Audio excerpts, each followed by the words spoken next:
అరే మావా, చెప్పరా. ఇప్పుడే గీతాంజలి మళ్ళీ వచ్చిన సినిమా చూశాను రా. ఎలా ఉంది ఇంతకీ? గీతాంజలి మ్యాజిక్ ని రీక్రియేట్ చేసిందే లేదా?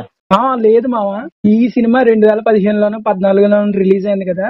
ఆ టైంలోనే ఈ సినిమా రిలీజ్ చేసి ఉంటే అప్పుడు వర్కౌట్ అయ్యేదేమో గానీ ఇప్పుడైతే వర్కౌట్ అవ్వలేదు. ఎందుకంటే అవుట్డేటెడ్ మొత్తం. కానీ కొన్ని చోట్ల సత్య కామెడీ గానీ సునీల్ కామెడీ గానీ వర్కౌట్ అయింది. చాలా రోజుల తర్వాత కొంచెం కొంచెం పాత సునీల్ చూసినట్టు అనిపించింది. ఓకే, నీకు సత్య ఉన్నాడంటే ఆబ్వియస్ గా ఒక డిఫరెంట్ మేనరిజం ట్రై చేస్తూ ఉంటాడు కామెడీలో. ఈ మధ్యన రీసెంట్ గా చెప్తే మళ్ళీ సమాజం నన్ను ఏమనుకుంటుందో తెలియదు కానీ ఆలీ ఈ మధ్యన మరీ అవుట్డేటెడ్ అయిపోయినట్టు, లేదంటే అంత ఇది లేనట్టు కనిపిస్తున్నారు. మరి దీంట్లో ఏమైంది అంటావు?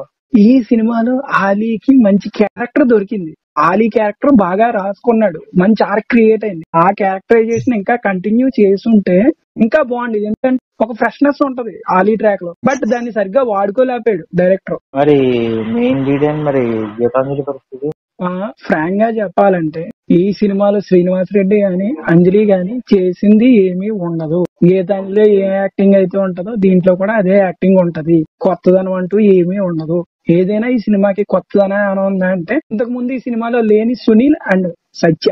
కొన్ని చోట్ల వీళ్ళ చేసి కామెడీ నవ్వు వస్తుంది ఖచ్చితంగా. కథను ముందు తీసుకెళ్లాల్సిన కావాల్సిన టెక్నికల్ దీని గురించి నేను మాట్లాడాలి. మా హారర్ సినిమాకి మేకప్ గానీ టెక్నికల్ వాల్యూస్ కానీ ప్రొడక్షన్ వాల్యూస్ కానీ ఎంత ఇంపార్టెంట్ రా. ఖచ్చితంగా నీకు ఆ భయం అనేది క్రియేట్ చేయాలంటే ఎన్ని ఉండాలి కదా. అవును కదా, నువ్వు తీస్తున్నావు, నీకు తెలుసు హారర్ ఎలిమెంట్ అనేది వర్కౌట్ అవ్వ, నీకు తెలుసు. మమ్మల్ని సావదు మేకప్ మరీ వరస్ట్ అనమాట. ఏదో షార్ట్ ఫిల్మ్ మనం అందరం కలిపి కెమెరా పట్టుకెళ్లి ఏదో ఏషియన్ పెయింట్స్ ఒక డబ్బా కొనుక్కొచ్చేసి సొన్నం కొట్టేసి ఏదో తీసేసినట్టు మరీ వరస్ట్.